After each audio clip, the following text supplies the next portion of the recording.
അപ്പോൾ നമ്മുടെ ഇന്നത്തെ പരിപാടി ചൈനയിലും ഇന്ത്യയിലും കോമൺ ആയിട്ട് കിട്ടുന്ന ലിക്കർ പ്രൈസ് കമ്പയറിംഗ് ആണ്. അപ്പോൾ രണ്ടവിടെയും കിട്ടുന്ന മദ്യത്തിൻ്റെ പ്രൈസ് ഡിഫറൻസ്, നാട്ടിൽ എന്താണ് റേറ്റ്, ഇവിടെ എന്താണ് റേറ്റ് എന്നുള്ളതാണ് നമ്മുടെ ഇന്നത്തെ വീഡിയോ. ബ്ലാക്ക് ലേബിൾ 165 RMB ആണ് ഇവിടെ. ഇന്ത്യൻ മണി കൺവേർട്ട് ചെയ്യുന്ന സമയത്ത് 1963 രൂപ വരുന്നുണ്ട്. അതേപോലെ റെഡ് ലേബിൾ ഇവിടെ വെറും 89 RMB ഉള്ളൂ, പക്ഷേ ഇന്ത്യൻ മണിയിൽ കൺവേർട്ട് ചെയ്യുമ്പോൾ 1059 രൂപ വരുന്നുണ്ട്. ഇവിടെ ഞാൻ കണ്ടതിൽ വെച്ചിട്ട് എല്ലാ മദ്യങ്ങളും 1000 മുതൽ 2000 രൂപേൻ്റെ ഉള്ളിൽ നമ്മുടെ ഇന്ത്യൻ മണിയിൽ ഇവിടെ എല്ലാ ഫെമിലിയർ മദ്യങ്ങളും അവൈലബിൾ ആണ് ശരിക്കും പറഞ്ഞാൽ.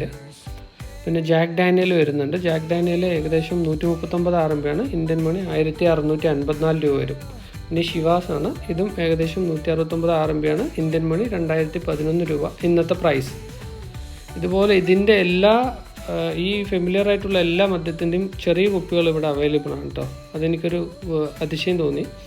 എല്ലാത്തിൻ്റെയും ഓരോ പെഗിൻ്റെ കുപ്പികളാണെന്ന് വിചാരിക്കുന്നു. ഇത് ഇവിടെ അവൈലബിൾ ആണ്, ഈ ചെറിയ കുപ്പികൾ എല്ലാ ബ്രാൻഡഡിൻ്റെയും ചെറിയ ഒരു പെഗിൻ്റെ കുപ്പികൾ ഇവിടെ അവൈലബിൾ ആണ്. നിങ്ങൾക്ക് ഇതുപോലത്തെ ചൈനയിലെ കൂടുതൽ കാഴ്ചകൾ കാണാൻ താല്പര്യമുള്ളവരാണെങ്കിൽ നിങ്ങൾ ചാനലൊന്ന് സബ്സ്ക്രൈബ് ചെയ്യുക.